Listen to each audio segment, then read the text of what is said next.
부분이죠. 그래서 이 첫 번째 환상은 무엇에 대한 것이냐? 하나님의 공의에 호소하는 장면이다 라는 것이죠. 이 땅을 정찰해 봤더니 아직 그 악이 갚아지지 않고 있는 상황이더라. 평안 가운데 있더이다 라는 것입니다. 그것에 대해서 하나님이 더 구체적인 응답을 하시는 부분이 두 번째 환상입니다.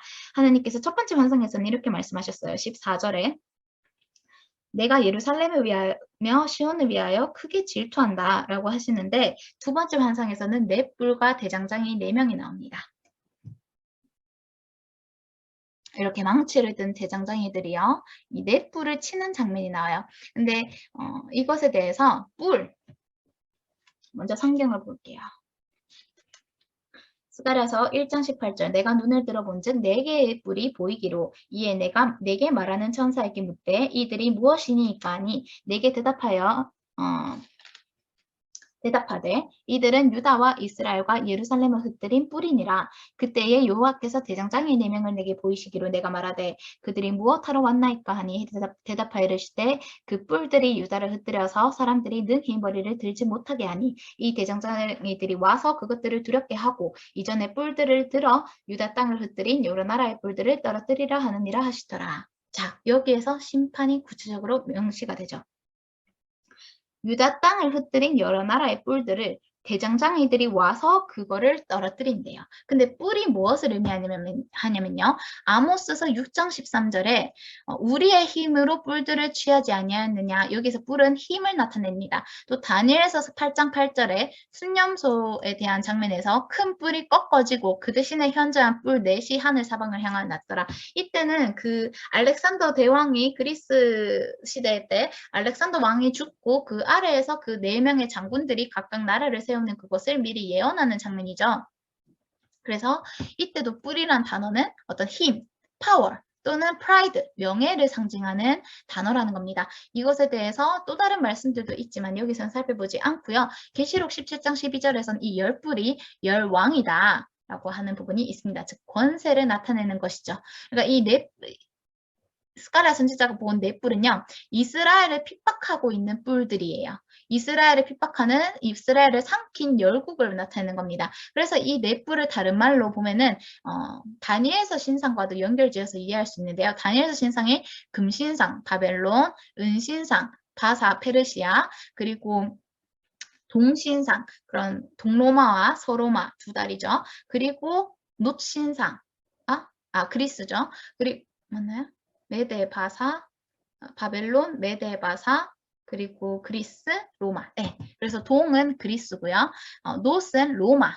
동로마, 서로마로 나뉘었고 그 10발가락, 진흙이 섞인 10발가락, 열왕시대, 지금의 시대인 거죠. 네.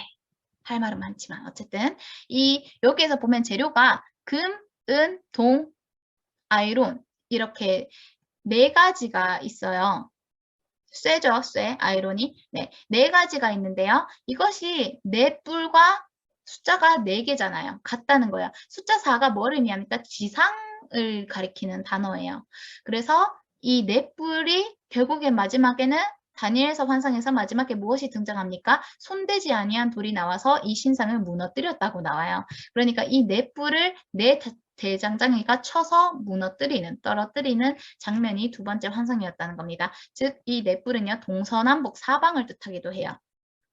그 당시 이스라엘의 동쪽에는 암몬과 모압 족속이 있었고 서쪽에는 블레셋, 남쪽에는 애국과 에돔, 북쪽에는 시리아와 바벨론이 있었는데요. 이런 사방에서 이스라엘을 적대하는 이방 민족을 뜻하는 것이 넷불인데 다니엘 환상의 바벨론과 페르시아와 그리스와 로마를 뜻하기도 하겠고 지금으로 따지자면 월드 파워, 그러니까 세계 강대국을 가리키기도 한다는 거죠. 실제로 그 마크 빌츠 목사님이 소개한 것 중에 하나가 중동 4인조 그룹이 있대요. 영어로는 미드 이스트 쿼텟인데요. 이게 2002년에 동예루살렘의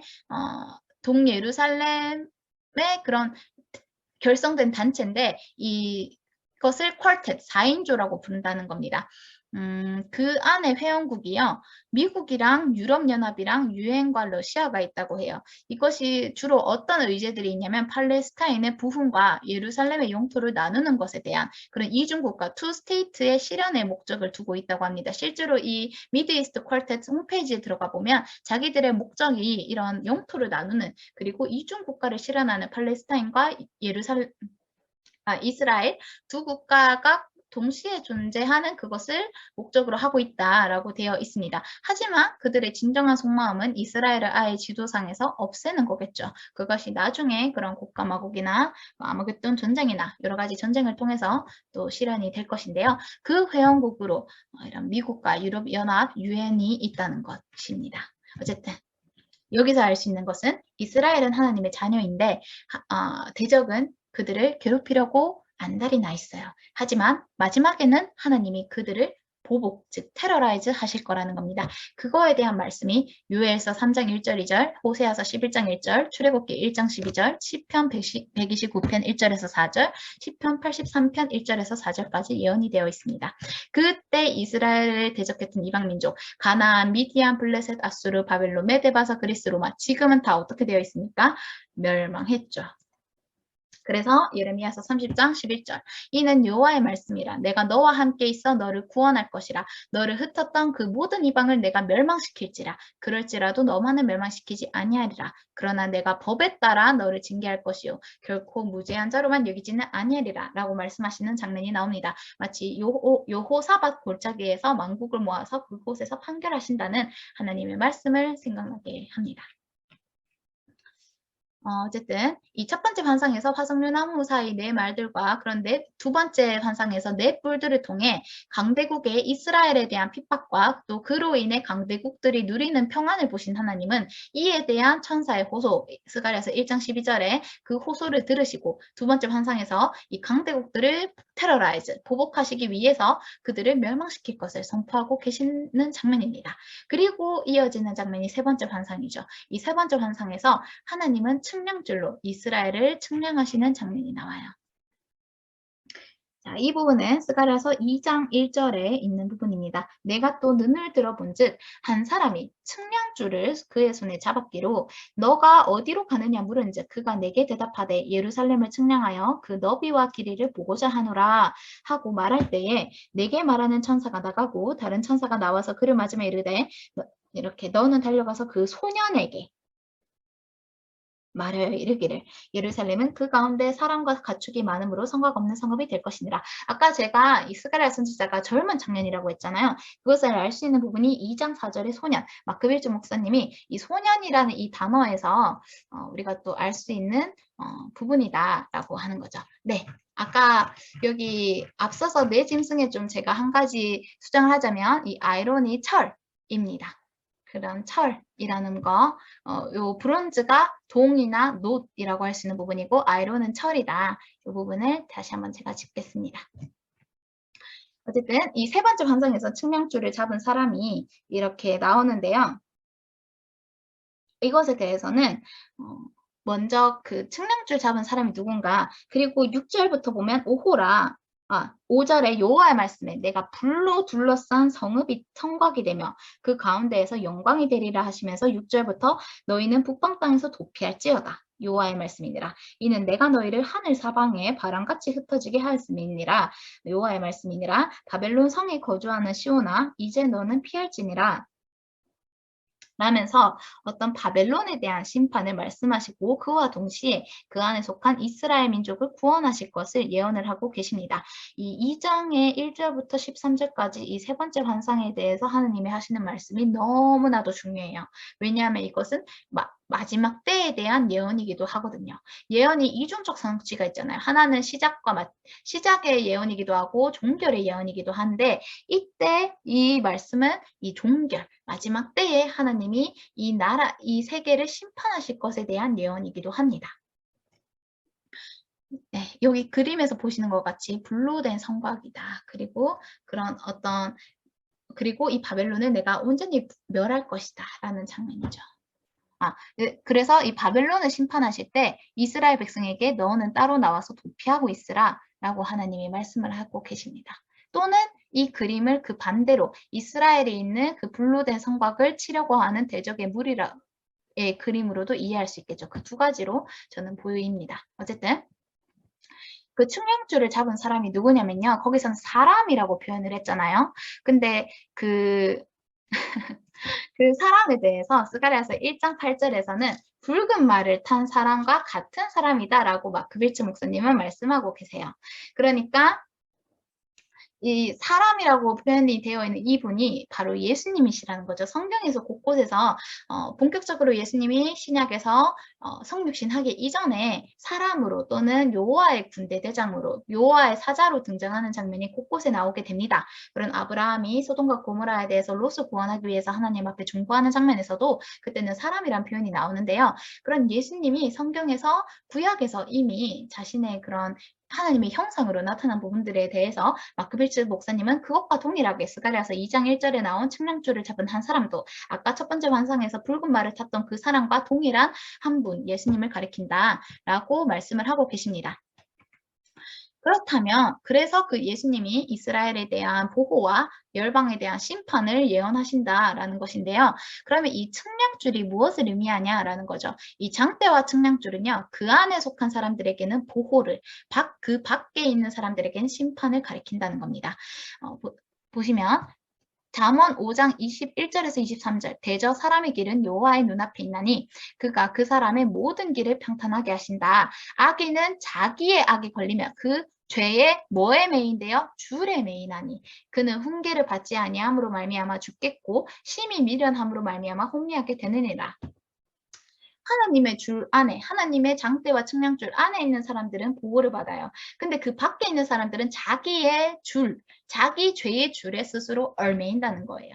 그렇게 심판을 받게 된다는 거예요. 여기서 얘기하는 악이 뭡니까? 하나님을 경외함이 없는 것이 악이다 라고 예레미야서 2장 19절에서 정의를 하고 있지요. 자기 죄의 줄에 매인다는 것은요. 내가 저지른 그 악이 나를 징계한다는 거예요. 내가 저지른 그 반역이 나를 한마디로 심은 대로 거둔다는 것이에요. 내가 뿌린 대로 그 저주가 나에게로 돌아온다는 겁니다. 그것이 우리에게 악이고 고통인 줄 알라라고 하나님께서 말씀을 하십니다. 그래서 그 측량 가운데 있는 사람에게는 보호를 말씀하시는 장면이 또 계시록에서도 어떤 부분이 나오냐면요.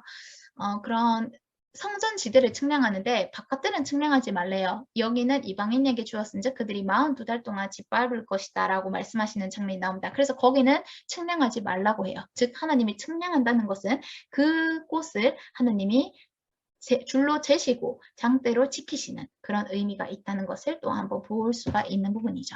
자, 그럼 이 환상을 우리가 크게 세 가지로 볼 거예요. 첫 번째는 대속죄일과 에스겔서가 어떻게 연관되어 있나.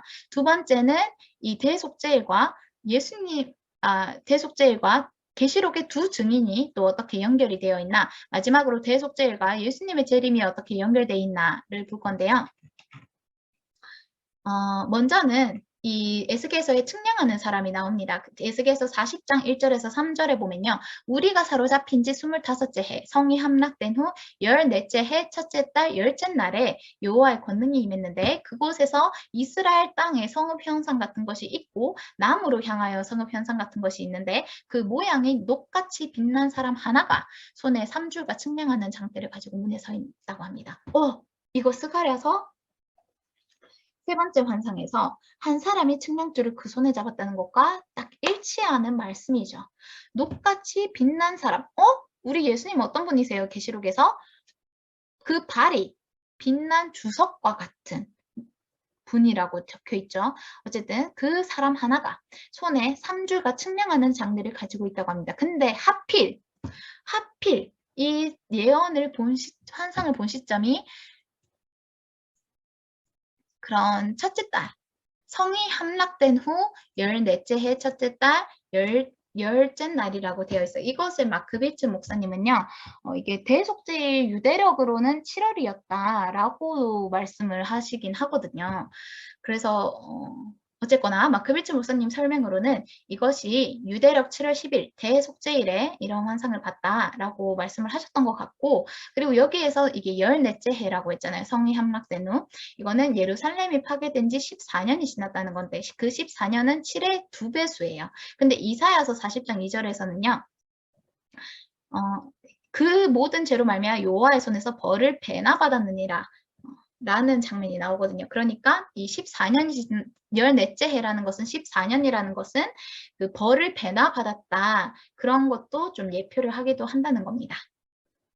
실제로 이스라엘은 장자죠.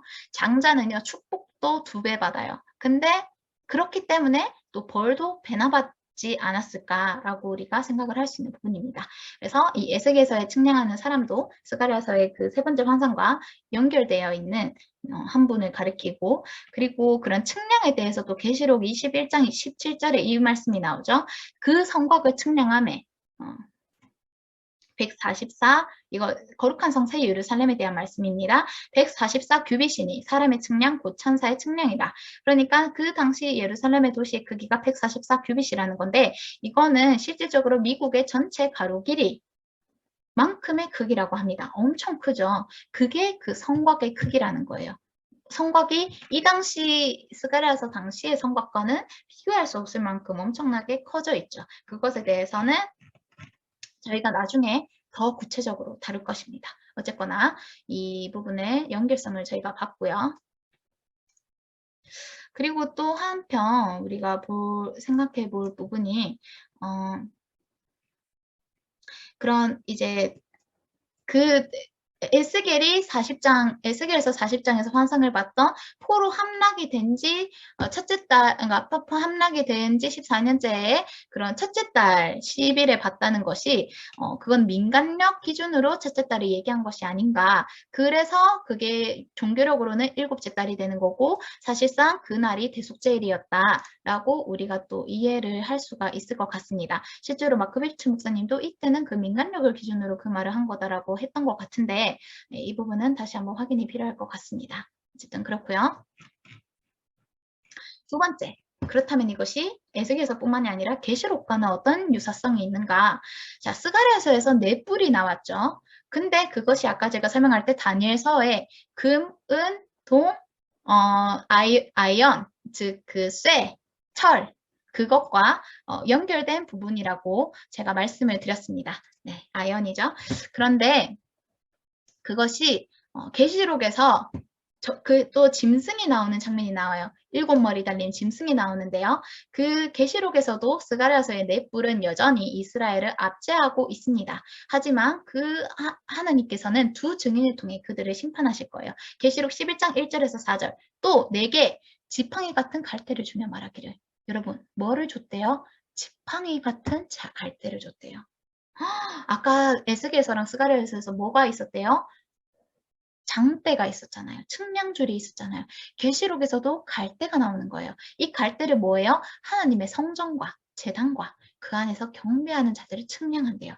그래서 제가 말씀드린 것이 이 측량이 보호의 의미다라고 말씀을 드렸던 겁니다.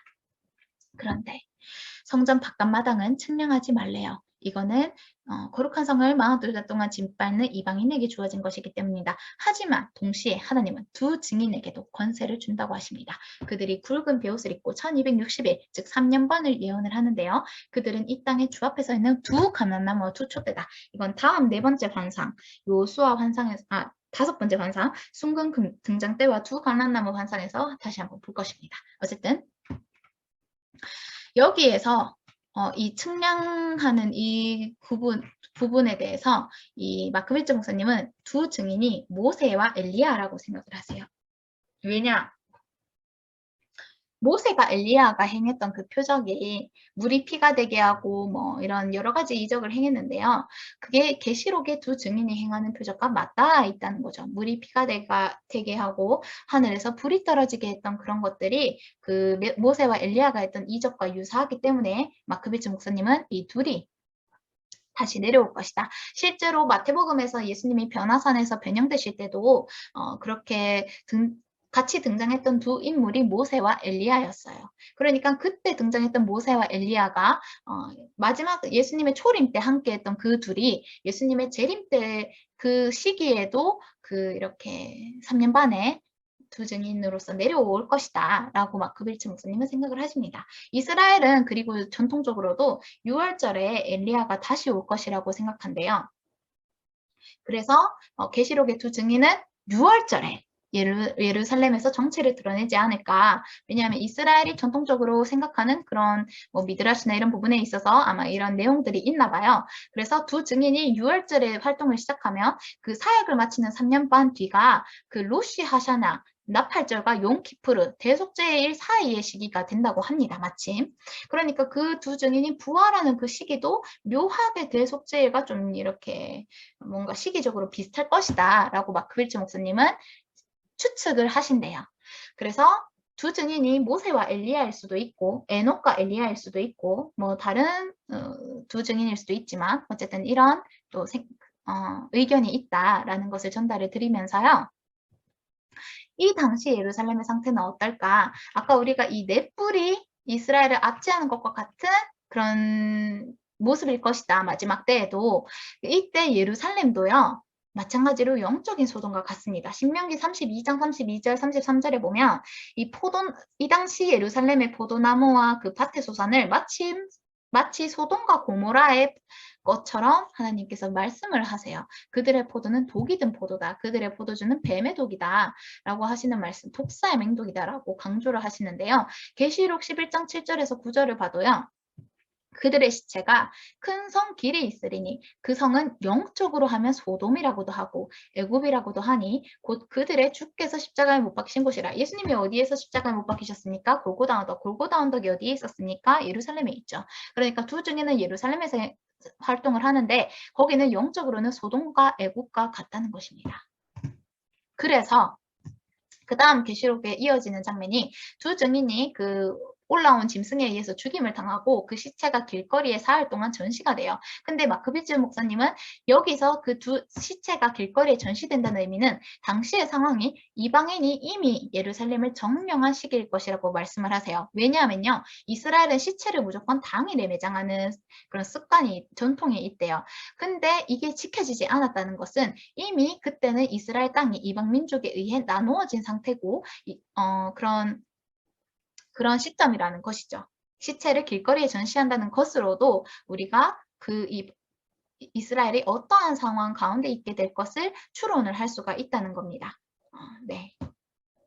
그리고 왜냐? 이곳은 영적인 소돔이잖아요. 이때는 이미 이스라엘과 세계는 두 증인이 3년 반간 괴롭히고 파괴하는 모습을 보면서 아마 이들이 바로 적그리스도의 거짓 선지자들이다 라고 믿게 되지 않을까 이렇게 마크비츠 목사님은 생각을 하세요. 네, 그렇죠. 이방인 치하에서 이스라엘은 두 증인을 보면서 이 사람들이 바로 적그리스도와 거짓 선지자들이다 라고 생각을 하게 될 거라는 거예요. 왜냐? 이들은 이미 영적으로 소돔이고 애굽이거든요. 눈과 귀가 가리어져 있거든요. 그러니까 이 두 증인을 죽이는 것에 가담하고 축제를 벌인다는 거죠. 그리고 이 두 증인을 죽여준 그 적그리스도와 그 짐승을 섬기게 된다는 거예요. 이 두 증인이 거짓 선지자라고 생각하니까 그들을 죽이는 적그리스도와 거짓 선지자가 바로 참 메시아다라는 착각에 빠지게 된다는 거죠. 그렇다는 겁니다. 그래서 이제 왜 그렇게 두 증인을 미워했냐? 이 두 증인이 비를 안 오게 하고 사람들을 괴롭혔잖아요. 그러니까 우리를 괴롭히는 이 사람들은 절대 메시아일 리가 없다. 라고 생각을 하게 되는 거죠. 자기 죄를 생각하지 않고 성경에 예언된 메시아는 평화를 가져오고 평안을 가져오고 복을 가져오는데 이 두 증인은 우리를 핍박하고 비를 안 오게 하고 우리를 괴롭히니까 메시아일 리가 없어. 이 사람들은 적그리스도와 거짓 선지자야 라고 하는 거예요. 그리고 그들을 죽여주는 그 사람들이 참 메시아라는 거죠. 그래서 그렇게 거짓 그리스도를 섬기게 되고 그런 미혹에 빠진다는 겁니다. 그런데 두 증인이 3일반이 지나 부활하게 되면요. 큰 지진이 있게 될 거고 그 지진으로 예루살렘 도시 10분의 1이 파괴되고 그 안에서 7,000명이 죽게 된다고 합니다. 참 의미심장하죠. 지금의 이 시대와 악을 선하다 하고 선을 악하다 하는 이 시대와 맞닿아 있습니다. 네. 그래서 그 다음 계시록 장면에서는요, 이렇게 예루살렘 도시가 파괴되고 큰 지진이 있는 이 장면이 마크 빌츠 목사님은 아마도 이것이 유대력 7월 초하루에 그 지진이 발생하게 될 것이다 라고 생각을 합니다. 왜냐? 아까 엘리야가 6월절에 온다고 이스라엘 사람들은 생각한다 했잖아요. 그럼 그 사역을 마치는 3년 반 뒤가 이 나팔절과 대속제일 사이의 시기가 되기 때문에 아마 지진이 일어나는 거는 그 대속제일이 되는 7월 초하루이지 않을까. 그때 일어나는 대지진으로 7천 명이 죽고 도시가 10분의 1이 파괴되는데 이때는 또 뭐와 맞닿아 있냐? 7번째 천사가 7번째 나팔을 부는 장면이라는 거죠. 그리고 7월의 그 나팔절에 하나님의 위대한 비밀이 이루어질 것이라는 겁니다. 24명의 장로들이 보좌 앞에 앉게 될 것이라는 거예요. 그래서 두 증인이 부활하는 시기가 아마 그런 나팔절 3일 전이나 혹은 그 나팔절 절기 당일일 가능성이 있다. 그래서 그날 두 증인과 함께 그리스도 안에 죽은 모든 자들이 같이 그 나팔절에 부활하지 않을까. 라고 마크 빌츠 목사님은 말씀을 하세요. 그러니까 그 나팔절에 두 증인이 부활하면서 하나님을 섬겼던 잠자던 자들이 같이 부활을 해서 일어나는데 이게 마치 마태복음 27장 53절에 나오는 예수님이 부활하신 다음에 잠자던 자들이 무덤에서 일어났던 그 사건을 연상시킨다는 거예요. 죽은 자들의 부활은 나팔절에 일어난다는 겁니다. 그리고 그 19절에 가면요. 하늘에 있는 하나님의 성전이 열리니 성전 안에 있는 하나님의 언약궤가 보이며 또 번개와 음성과 우레와 지진과 큰 우박이 있다고 되어 있습니다. 여러분 하나님의 언약궤는요. 지성소에 있기 때문에 절대 볼 수가 없어요. 오직 1년에 한 번만 볼 수가 있어요. 언제? 대속제일에. 대속제일이 유일하게 대제사장이 그 피를 담아가지고 지성소로 들어가는 날이거든요. 속죄소에 7번 피를 뿌리죠. 근데 계시록 11장 19절에서 이렇게 하나님의 성전이 열렸다, 언약궤가 보인다는 것은 이 날이 대속제일이란 뜻이에요. 그 전에 7나팔이 불리죠. 두 증인이 부활하는 장면이 나오죠. 그러니까 이게 시기적으로 연대기적 순서가 있다는 거예요. 계시록 11장에서 6월절에 두 증인이 옵니다. 3년 반 뒤 나팔절과 그런 대속제일 그 비슷한 시기쯤에 증언을 마칠 때 그때 이제 시체를 4일 반 동안 길거리에 전시되게 됩니다. 그리고 4일 반이 지나서 3일 반이 지나서 부활을 하게 되는데 그 부활하는 그 시점은 아마도 나팔절일 것이고 그 나팔절에 두 증인과 함께 그리스도 안에서 잠자는 자들이 일어나게 돼요. 그리고 그 나팔절 다음에 그런 대속제일이 되게 되고 그 대속제일이 네. 그리고 그런 어떤 나팔절에 대지진이 일어나서 7천 명이 죽게 됩니다. 이때는 바로 15절에 일곱째 천사가 나팔을 부는 장면입니다. 일곱째 천사가 일곱 번째 나팔을 부는 그때 예루살렘에 대지진이 일어나서 그런 대지진이 일어나서 7천 명이 죽고 또 그런 나팔절에 이 일들이 이루어진다는 거죠. 그 이후에 있는 일이 19절 대속죄일이 임한다는 겁니다. 그렇게 마크 빌츠 목사님은 계시록 11장을 풀이하고 계십니다. 네, 이것이 나팔절과 대속죄일과 굉장히 시기적으로 맞닿아 있다라는 것이죠. 참고할 만한 설명인 것 같습니다. 그래서 시기적으로도 계시록 11장은 유대력 7월의 가을 절기를 중심으로 진행되고 있다는 것을 우리가 볼 수가 있어요. 그리고 이제 마지막 나팔이란 말을 할 때, 그 당시에 이제 신약 서신서에서 어떤 부활 장면, 휴거 장면 이런 게 나올 때 마지막 나팔이 불릴 때 이런 말씀이 나오잖아요. 근데 이 당시는 아직 요한계시록이 집필되기 전이었기 때문에 일곱 천사의 7번째 나팔로 이해하기보다는 실제로 이런 나팔절에 나팔을 부는데 그때 나팔절에 부는 마지막 나팔로 이해를 해야 된다라고 설명하는 부분을 제가 그전에 또 다른 데서 본 적이 있는 것 같습니다. 그 마지막 나팔에 대한 말씀은 고린도전서 15장 51절 보라 내가 너희에게 비밀을 말하노니 우리가 다 잠잘 것이 아니요 마지막 나팔의 순식간에 호련히 다 변화되리니 여기에서의 마지막 나팔이 이제 그 나팔절에 있는 100번째 나팔로 이해를 하고 있다는 거죠. 유대인들은. 왜냐? 자기들이 지키는 나팔절이 이미 그렇게 지켜왔으니까. 근데 우리는 나팔절을 모르니까 이것이 계시록의 7번째 나팔의 일곱째 나팔인가라고 일곱 번째 천사의 일곱째 나팔인가라고 생각하는데 유대인들은 성경을 잘 아는 유대인들은 이게 나팔절의 100번째 나팔을 가리킨 구절이라는 것을 알고 있다는 겁니다. 그래서 이런 두 증인의 부활과 그리스도인들의 부활과 그런 승천, 이런 모든 것, 휴거 이런 것들이 나팔절, 대속죄, 요한계시록 11장과 연결돼 있다라고 정리를 하겠습니다. 그래서 이렇게 언약궤를 봤다는 거죠. 하나님의 성전이 열리고 언약궤가 있는 것을 봤다는 겁니다. 그리고 마지막으로 그렇다면 대속죄일은 예수님의 재림과 어떤 관련이 있는가? 스가랴서 2장 3절에서 5절까지를 보면요. 예루살렘은 성곽 없는 성읍이 된다는 말씀이 나와요. 자, 이게 여전히 우리가 지금 머무르고 있는 장면이 세 번째 환상에 계속 우리가 있는 거예요. 세 번째 환상에서 측량줄을 잡은 그 환상에서 하나님이 말씀을 하시는 거예요. 내가 불로 둘러싼 성곽이 되고 이렇다. 그런데 그러면서 3절, 4절 예루살렘은 그 가운데 사람과 가축이 많음으로 성곽 없는 성읍이 될 것이라.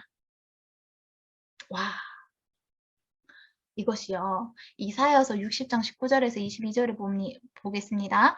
이게 낮에 해가 너 빛이 되지 않으며 달도 너에게 빛을 비추지 않을 것이요. 하나님이 너에게 영원한 빛이 된다 하면서 보세요. 마지막 22절 작은 자가 천명을 이루고 약한 자가 강국을 이룬대요. 때가 되면 하나님이 속히 이루신답니다. 그러면서 이 성읍이 엄청 커져 있다는 거예요. 보세요. 주님의 시선은요. 당시 수르바벨이 재건축하는 성전을 넘어선 거룩한 성 새 예루살렘을 동시에 보고 있어요. 또는 천년왕국의 그런 성전을 보고 있는 걸 수도 있겠죠. 지금 하나님이 말씀하시는 게 너희가 건축하는 성전은 훨씬 확장될 것이라고 말씀을 하는 겁니다. 나의 손에 의해 보호될 것이라는 거예요. 예수님이 우리의 구원이 되신다는 겁니다. 그 에스겔 성전도요. 거기에 그 측량하는 장면이 나오는 것으로 기억하는데 에스겔이 환상으로 본 성전, 하나님이 보여주신 그 성전도 당시 수르바벨이 건축하던 그 성전보다 크기가 더 큽니다. 그리고 그것보다 더 커지는 것이 계시록에 나와 있는 완전한 성전 144규빗짜리거든요. 지금 저희가 여기서는 에스겔 성전에 대해서 다루진 않겠습니다. 그 자체가 범위가 굉장히 광대하고 그런 마크빌츠 목사님도 이 부분에 대한 언급을 자세히 하지 않으셨기 때문에 근데 이 성경에서 이 성전에 대한 예언을 에스겔 성전과 계시록 성전을 우리가 나누어서 볼 수가 있고 에스겔 성전은 또 아더핑크 목사님은 이것을 천년왕국에 있을 성전과 연결지어서 보고 있어요. 그래서 천년왕국에 있는 성전과 거룩한 성세 예루살렘에 있는 성전을 우리가 구분지을 필요가 있긴 합니다. 어쨌거나 여기서 제가 강조하고자 하는 부분은요. 이 성전은 증축될 것이라는 거예요. 이사야서 49장 19절에서 23절에 보면 이곳이 내게 좁으니 넓혀서 내가 거주하게 하라 하고 예루살렘이 호소하는 장면이 나옵니다. 그때에 너가 너의 마음에 이르기를 하나님이 예루살렘에게 하시는 말씀이에요. 누가 나를 위하여 이들을 낳았는고 나는 자녀를 잃고 외로워졌으며 사로잡혀 유리하였거늘 이들을 누가 양육하였는고 나는 홀로 남았거늘 이들은 어디서 생겼는고 하리라. 그러면서 이제 이 땅이 넓어질 것을 19절 이는 내 황폐하고 적막한 곳들과 내 파멸을 당하였던 땅이 이제는 주민이 많아 좁게 될 것이며 너를 삼켰던 자들이 멀리 떠나게 될 것이라. 그래서 지금 있는 예루살렘이 좁아져서 그 성곽이 증축될 것을 이사야서 49장에서도 얘기하는 거고 또 이사야서 54장 1절에서 3절까지 봐도 내 장막터를 넓히며 내 초소의 휘장을 아끼지 말고 널리 펴되 너의 줄을 길게 하며 너의 말뚝을 견고히 할지어다. 라고 예언이 되어 있습니다. 이것이 천년왕국의 성전이든 계시록의 성전이든 확실한 말씀이죠. 네. 그러니까 이 말씀이 이스라엘이 수르바벨 성전을 건축하던 그 시기에 하나님이 측량줄을 잡은 사람의 환상을 통해서 말씀을 하시는 거예요. 지금 너희가 만들고 있는 그 성전의 그 측량은 나중에 더 큰 측량으로 확대될 것이다. 라고 하나님이 소망의 말씀을, 위로의 말씀을 미리 주고 계십니다. 할렐루야. 그러면서요. 이 6절, 9절 그렇게 보호와 증축이 되면서 동시에 이 사방에서 부는 내바람 오호라 너희는 북방 땅에서 도피할지어다 했을 때 하늘의 사방바람같이 흩어지게 했다고 하시는 그 내바람은요. 또 뭐를 연상시키냐면 내 바람, 사왕바람, 동서남북, 그거는 마크빌츠 목사님이 마태복음 24장 28절에서 31절까지의 말씀과 연결짓고 계십니다. 택하신 자들을 하늘 이 끝에서 저 끝까지 사방에서 모은다는 이 말씀이 개역개정에선 사방이라고 되어 있지만 원문으로는 이게 four winds, 네 바람으로 사방, 네 방향에서 모으신다는 거예요. 그리고 마크 빌츠 목사님은 이것이 대속죄일에 일어날 것이다 라고 말씀을 하고 계십니다. 그러니까 이 세 번째 측량줄을 잡은 사람에서 나오는 이런 심판에 대한 말씀, 구원에 대한 말씀도 대속죄일에 일어날 것이다 라는 것이죠. 그러면서 아주 영광스러운 말씀이 나옵니다. 어디에 나오냐면요.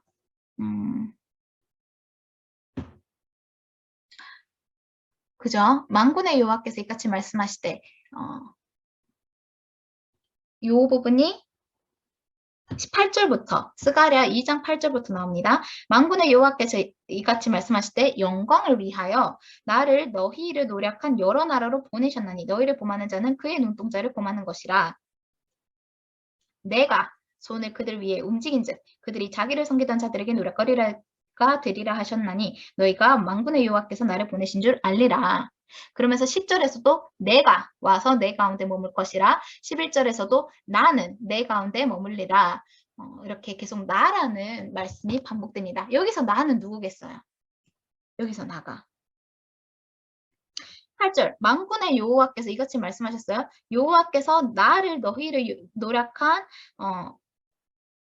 여러 나라로 보내셨다. 그러니까 보내신 주체와 그 보냄을 받은 주체가 따로 있다는 거예요. 그죠? 여기서 이 말씀 스가랴서 2장 8절에서는요. 보내신 주체는 만군의 여호와예요. 근데 지금 보냄받은 자가 나라는 어떤 그 지시 대명사를 쓰면서 말을 하고 있는 거예요. 그럼 이 나가 누굴까요? 스가랴일까요? 아니에요. 예수님이라는 겁니다. 예수님께서 이 영광을 가지고 말씀을 하시는 거예요. 내가 땅과 하늘에 진동할 것이다. 내가 열국을 진동시킬 것이다. 내가 하나님의 집을 영광으로 채울 것이다. 내가 왕관과 마차를 엎을 것이다. 내가 열국의 힘을 파괴할 것이다. 라면서 말씀을 하시는 겁니다. 여기 스가랴서 2장 8절, 9절, 10절, 11절에 나와 있는 이 나는요. 바로 예수님을 가리키는 장면이에요.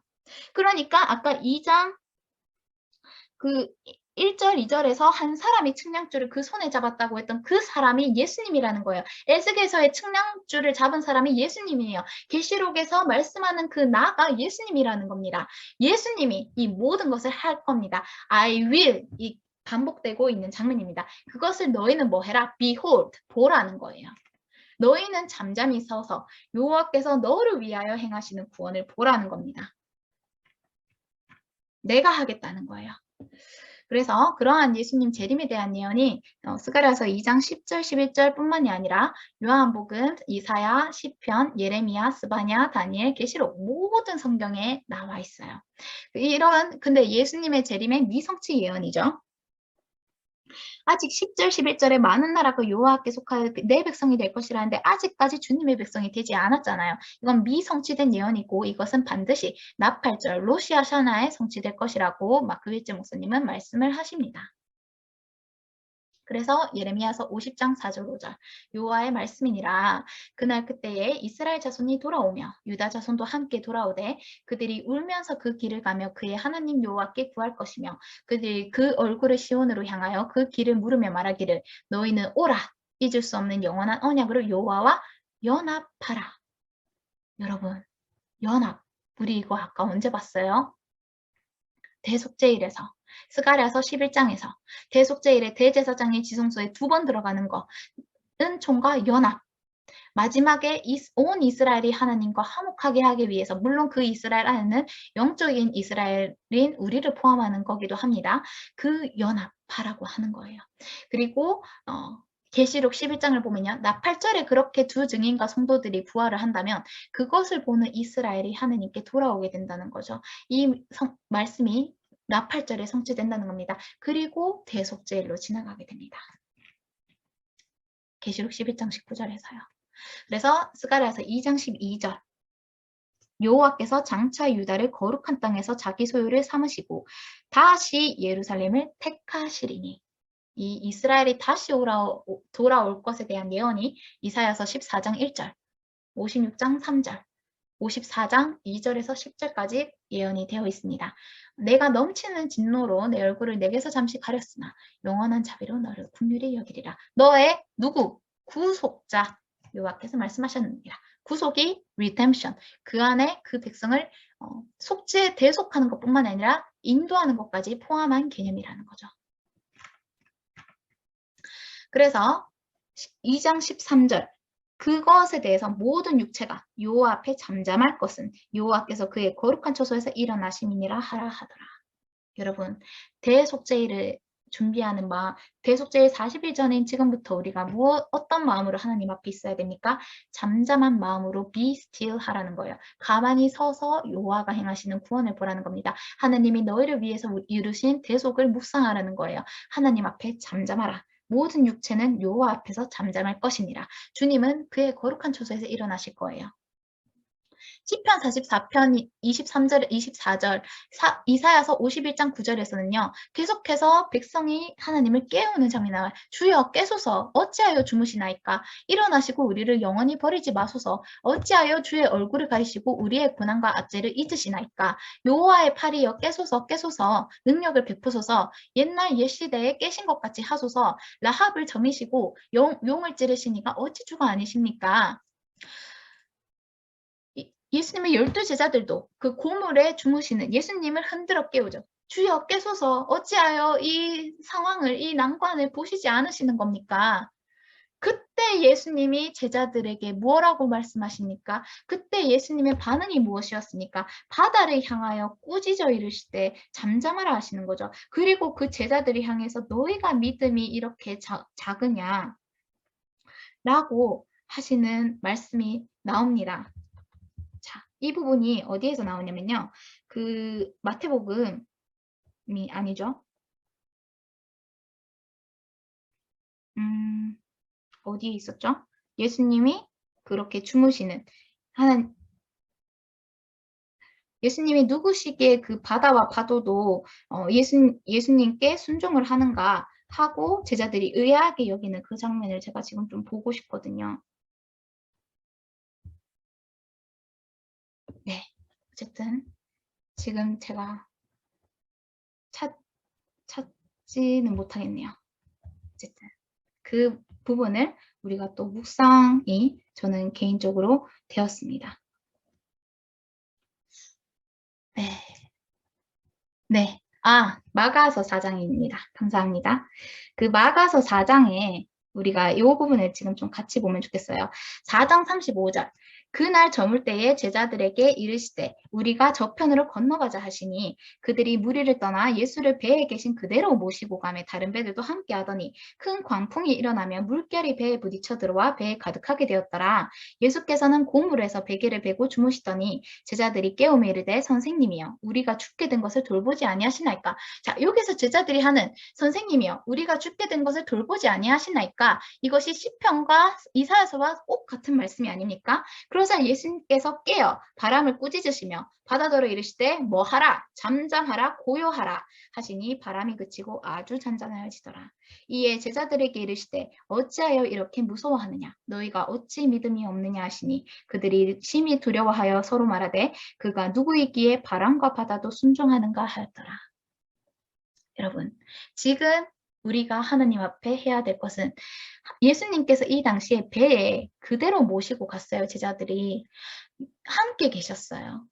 예수님이 함께 계시는데 바다를 무서워하는 제자들을 향해서 너희가 나와 함께 있는데 어찌하여 이런 것들에 이런 너희가 눈으로 바라보는 것들에 두려워하고 무서워하느냐 내가 너희와 함께 있지 않느냐 너희 믿음이 그토록 작으냐라고 말씀하시는 장면이 나오잖아요.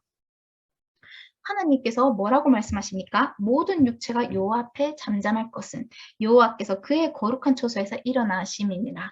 하나님께서 우리와 함께하고 계십니까? 지금 우리 안에 성령님이 함께하고 계십니까? 그렇다면 누가 우리를 대적하리요? 누가 우리를 정죄하리요? 누가 우리를 향해 맞서리요? 우리 안에 하나님이 계시다면 하나님이 우리와 함께하고 듣고 계시다면 우리가 육신의 눈으로 보는 현실적인 어려움과 이 상황에 무슨 장애가 된다는 것입니까? 이 상황 가운데 예수님은요, 평안히 주무시고 계셨어요.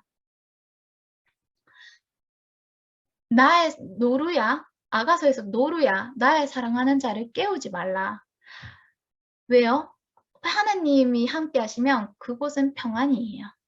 그런 것을 좀 더 묵상하게 되는 부분입니다. Be still, 가만히 있으라. 대속죄를 준비하는 마음으로 우리가 회개하는 심령으로, 그 회개라는 것은 우리가 특별히 갑자기 어떤 종교적인 열심을 내는 게 아니에요. 안 하던 막 노방 전도를 하고, 물론 그 자체를, 그 가치를 폄하하는 것은 아니지만 나의 행위적인 것으로 나의 의를 나타내려고 하지 말라는 겁니다. 우리가 할 것은 하나님 임재 앞에 잠잠히 거하고 그 성령님이 인도하시는 것 안에서 행하라는 것입니다. 아예 뭐 아무것도 하지 말라는 게 아니라요. 먼저 하나님 안에 가만히 있으면서 하나님과의 교제를 누리는 시간이 필요하다는 겁니다. 지금 우리가 이 40일 동안 해야 될 것이 그거라는 거예요. 내가 뭔가를 하고자 하는 doing이 아니라 하나님의 임재 안에 거하는 being, human being의 존재가 되라는 겁니다. 그 말씀을 스가랴서 2장 13절에서 이렇게 또 우리가 묵상할 수가 있습니다. 그래서 여호와의 천사는요, 계속해서 하나님 앞에서 거룩하다 거룩하다를 외치고 있죠. 서로 불러 이르되 거룩하다 거룩하다 거룩하다 만군의 여호와여, 그의 영광이 온 땅에 충만하도다. 이같이 화답하는 자의 소리로 말미암아 문지방의 터가 요동하며 성전의 연기가 충만한지라. 아멘. 여러분, 말세의 때에 하나님 나의 고통을 듣지 않으십니까? 하나님 나에게 어떤 길을 인도하시겠습니까? 내가 무엇을 해야 됩니까? 무슨 직업을 가지고 내가 지금 이 어려움을 어떻게 타게 해야 됩니까? 라고 호소를 할 수 있겠지만요. 하나님은 먼저 우리에게 가만히 있으라고 하십니다. 하나님의 때가 있어요. 하나님의 처소에서 일어나시는 그 순간이 바로 그때, 카이로스입니다. 그때는 우리가 정하는 것이 아니라요. 하나님이 정하시는 거예요. 하박국 2장 20절 오직 여호와는 그 성전에 계시니 온 땅은 그 앞에서 잠잠할지니라 하시니라. 스바냐 1장 7절 주 여호와 앞에서 잠잠할지어다. 이는 여호와의 날이 가까웠으므로 여호와께서 희생을 준비하고 그가 청할 자들을 구별하셨음이니라. 계시록 8장 1절 일곱째 인일 태시 때에 하늘이 반시간쯤 고요하더니. 예수님께서 바다를 향하여 명령하셨습니다. 잠잠하라 고요하라. 아멘. 이 모든 하나님의 때는 이것은 대속죄일의 어느 날에 발생할 것입니다. 자, 주님의 그렇게 이 스가랴서 세 번째 환상이 예수님의 재림과 이 대속죄일과 연결이 되어 있다라는 것을 봤고요. 아까 저희가 메시아에 대해서 얘기하지 않았습니까? 그럼 8절, 9절. 근데 이 메시아에 대해서 마크 빌츠 목사님이 이스라엘의 전통적 견해를 또 소개해 주세요. 전통적으로 이스라엘은 메시아가 두 명이라고 생각한다고 합니다. 한 명은 스가랴서 9장 9절과 이사야서 53장에서 얘기하는 겸손히 당나귀를 탄 그 고통받는 종 메시아이고, 다른 한 명은 영광 중에 구름을 타고 오시는 정복하는 왕 메시아, 이렇게 두 사람이 메시아로 온다고 생각을 해요. 그래서 이스라엘 사람들은 어떻게 생각하냐면요, 만약 자기들이 하나님을 잘 섬기고 있으면 메시아는 정복하는 왕으로 오실 것이고, 그 반대로 행한다면 겸손한 종으로서 오실 거라고 생각을 합니다. 만약에 말을 타고 오시잖아요. 그거는 전쟁을 뜻하는 것이고요. 당나귀를 타고 오시잖아요. 그거는 평화를 위해서 오신다는 겁니다. 참고로 솔로몬 왕은 당나귀를 타고 다녔다고 해요. 하지만 예수님을 믿는 우리는 알죠. 이런 모든 스가랴서와 이사야서의 말씀이 한 분이신 예수님의 초림과 재림을 각각 예언한 것이라는 것을 알고 있습니다. 하지만 이스라엘의 경우는 이렇게 생각을 한다는 거죠. 네, 그래서 이 당나귀가 어떤 스가랴서 9장 10절에서 얘기하는 그런 평화의 시대를 의미한다. 그리고 말은 전쟁, 보통 말탄자라고 하면 계시록에서도 얘기하는 백마탄자, 결국 그게 무슨 장면이에요? 전쟁하는 장면이죠. 그래서 말은 전쟁의 시대, 당나귀는 평화의 시대를 상징한다. 그래서 메시아가 어떤 동물을 타고 오느냐가 그 나라에 무엇을 가져오기 위해 오시는가를 판명한다고 이제 유대인들은 생각을 합니다. 네, 그래서 실제로 예수님이 이 땅에 초림을 하셨을 때는 심판을 위해서 온 것이 아니라 구원을 위해서 오셨다고 했고 예루살렘에 입성하실 때 나귀를 타고 어린 나귀를 타고 입성을 하셨죠. 하지만 예수님이 다시 오실 그때에는 심판을 위해서 남은 자를 구원하시는 것과 동시에 이 악으로 관영한 죄악으로 관영한 세계를 심판하시기 위해 왕으로서 그리고 백마탄자로서 다시 오실 것입니다. 그리고 이제 네 번째 환상은 스가랴서 3장에 나와 있죠. 여호와의 천사 앞에 여호수아가 서 있습니다. 이때 대제사장 여호수아는 여호와의 천사 앞에 섰고 사탄은 그의 오른쪽에 서서 그를 대적하는 것을 여호와께서 내게 보이시니라. 여호와께서 사탄에게 이르시되 사탄아 여호와께서 너를 책망하노라. 예루살렘을 택한 여호와께서 너를 책망하노라. 이는 불에서 꺼낸 그슬린 나무가 아니냐 하실 때에 여호수아가 더러운 옷을 입고 천사 앞에 서 있는지라. 여호와께서 자기 앞에 선 자들에게 명령하사 그 더러운 옷을 벗기라 하시고 또 여호수아에게 이르시되 내가 너의 죄악을 제거하여 버렸으니 너에게 아름다운 옷을 입히리라 하시기로 내가 말하되 정결한 관을 그의 머리에 씌우소서 하매 곧 정결한 관을 그 머리에 씌우며 옷을 입히고 여호와의 천사는 곁에 섰더라. 라면서 이런 어떤 8절에 이 사람들은 예표의 사람들이다 라면서 하시는 말씀이 나와요. 자, 그러면서 10절 만군의 여호와가 말하노라 그날에 너희가 각각 포도나무와 무화과나무 아래에서 서로 초대하리라. 자, 이것도 굉장히 묵상할 부분이 많습니다. 이것에 대해서 한 구절을 좀 다뤄볼게요. 이 말씀은요. 이스라엘의 물리적 뿐만 아닌 영적인 회복을 의미하는 장면이에요. 스가랴서 3장 1절 2절에 대제사장 여호수아가 천사 앞에 여호와 앞에 섰잖아요. 이 하나님 앞에 선다는 것은 성경적으로 하나님의 일을 한다, 하나님의 사역을 한다는 것을 뜻한다고 합니다. 이게 그 어떤 그 선다, 여기서 스탠딩 한다는 게 마치 마크 빌츠 목사님은 이렇게 설명을 하세요.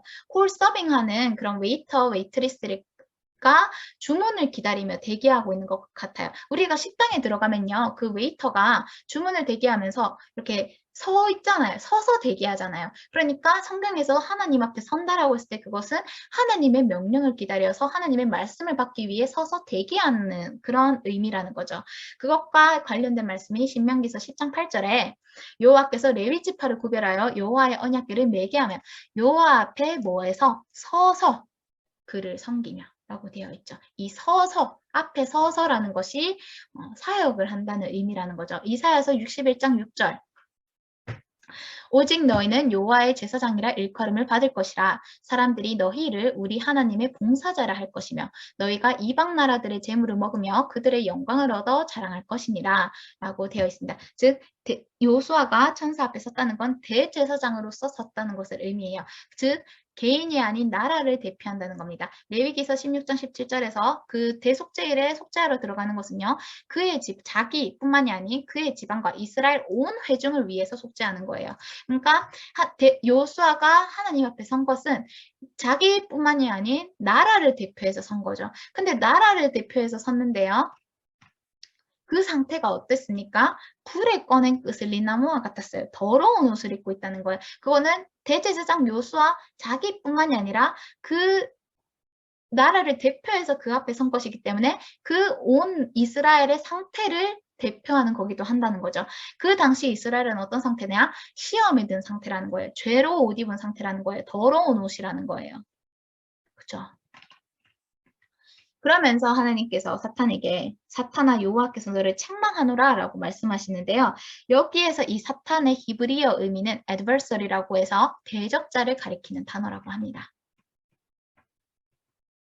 어쨌든 그렇게 여호수아가 하나님 앞에 또는 이스라엘이 하나님 앞에 불에서 꺼낸 그슬린 나무와 같이 서 있습니다. 그런데 이 여호수아가 입고 있는 더러운 옷은요. 하나님 앞에 문제가 되지 않아요. 3장 3절 여호수아가 더러운 옷을 입고 있는데요. 4절 여호와께서 자기 앞에 선 자들에게 명령하사 그 더러운 옷을 벗기라 하시고 또 여호수아에게 이르실 때 죄악을 제거했기 때문에 아름다운 옷을 입힌다고 하십니다. 이것은 무엇을 나타내냐? 이스라엘의 의는 자기 자신에게 있지 않습니다. 오직 이스라엘의 민족 중에서 선택하신 하나님께 달려 있어요. 이스라엘의 의는요. 하나님이십니다. 오직 하나님, 예수님이 우리의 의가 되시는 분이시고 깨끗한 옷을 입히실 거예요. 우리의 자기 의는 더러운 누더기와 같으나 예수님의 의는 깨끗한 세마포 옷이라는 거예요. 우리는 오직 예수님으로 말미암아 구원의 옷을 입습니다. 이사야서 61장 10절 내가 여호와로 말미암아 크게 기뻐하며 내 영혼이 나의 하나님으로 말미암아 즐거워하리니 이는 그가 구원의 옷을 내게 입히시며 공의의 겉옷을 내게 더하심이 신랑이 사모를 쓰며 신부가 자기 보석으로 단정함 갖게 하셨습니다. 아멘. 이 옷은 누가 입히시는 거라고요? 그가 여호와 하나님이 내게 입히시는 거야. 구원의 옷과 공의의 겉옷을요. 우리가 단장하는 보석도 하나님으로 말미암은 것입니다. 자,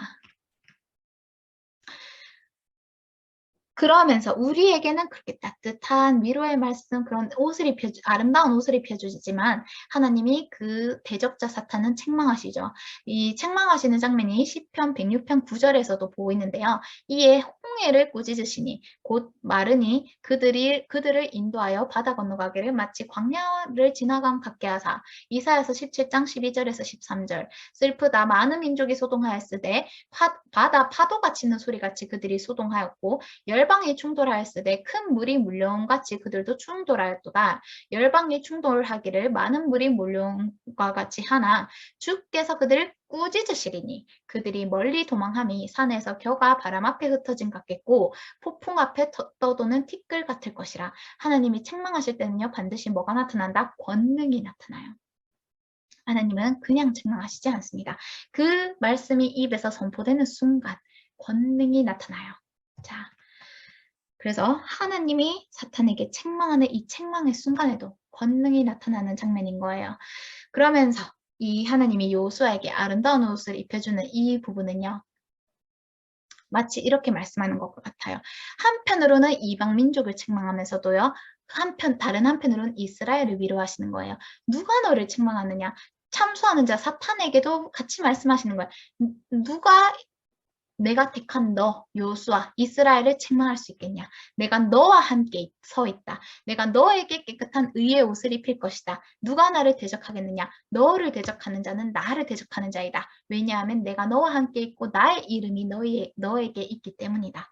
라는 겁니다. 할렐루야. 이사야서 50장 8절에서 9절 나를 의롭다 하시는 이가 가까이 계시니 나와 다툴 자가 누구냐? 나와 함께 설지어다. 나의 대적이 누구냐? 내게 가까이 나아올지어다. 보라, 주 여호와께서 나를 도우시리니 나를 정죄할 자 누구냐? 보라, 그들은 다 옷과 같이 헤어지며 좀이 그들을 먹으리라. 그러나 하나님께서 우리에게 입혀주신 옷은 어때요?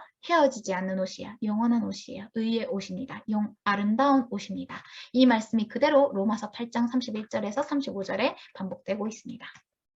그러면서요. 5절 하나님께서 정결한 관을 그 요수아의 머리에 씌워주십니다.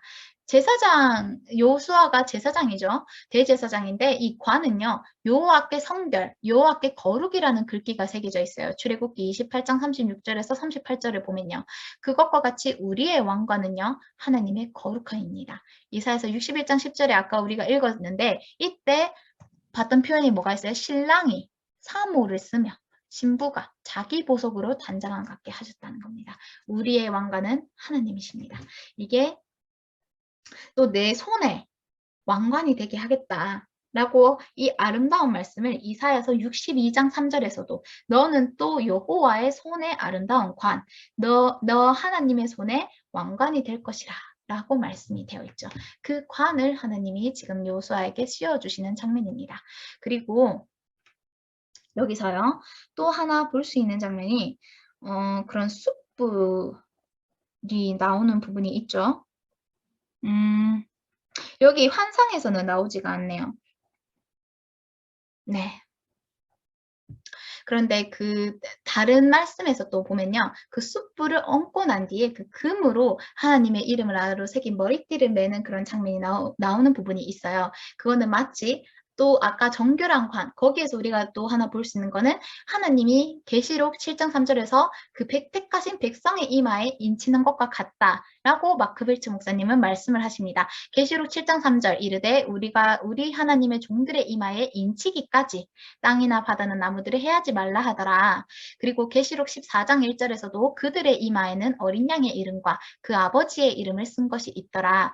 그러니까 이 이마에 인치는 것이 마치 우리의 이마에 그 정결한 관을 얻는 것과 같다라는 것이죠. 네, 그리고요. 또 하나 볼 수 있는 부분은 6절, 7절에서 여호와의 천사가 요수아에게 증언을 합니다. 그 증언하는 부분이 만군의 여호와의 말씀에 네가 만일 내 도를 행하며 내 규례를 지키면 네가 내 집을 다스릴 것이요 이렇게 다스릴 것이요 내 뜰을 지킬 것이며 내가 또 너로 여기 섰는 자들 가운데 왕래하게 하리라. 여기에서 우리가 놀랍게 볼 점은요. 그리스도인은 천사들 사이에서 왕래하는 권세가 있다는 거예요. 그러려면 우리 마음에 하나님의 법을 새겨야 돼요. 우리 마음에 하나님의 법이 새겨지면요. 우리는 하나님의 마음을 알게 됩니다. 시편 103편 17절 18절도 그렇고 시편 25편 14절도 그렇고 여호와의 인자하심과 친밀하심은 그를 경외하는 자들에게 있습니다. 여호와는 친밀한 자들, 그 하나님을 경외하는 자들에게 언약을 보이시는 분이세요. 그 언약은 영원부터 영원까지 이르고 그의 의는 자손의 자손에까지 이릅니다.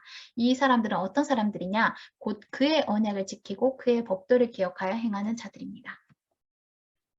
그래서 고린도후서 5장 9절에서 10절까지는 이렇게 말씀을 하죠. 그런즉 우리는 몸으로 있든지 떠나 있든지 주를 기쁘시게 하는 자가 되기를 힘쓰노라. 이는 우리가 다 반드시 그리스도의 심판대 앞에 나타나게 되어 각각 선악간에 그 몸으로 행한 것을 따라받으려 함이라. 아멘. 그 날이 이르기 전에, 그 심판날이 이르기 전에 회개하여 죄 씻음을 받으라는 겁니다. 깨끗한 옷을 입으라는 거예요. 자기의 두루마기를 빨라는 겁니다.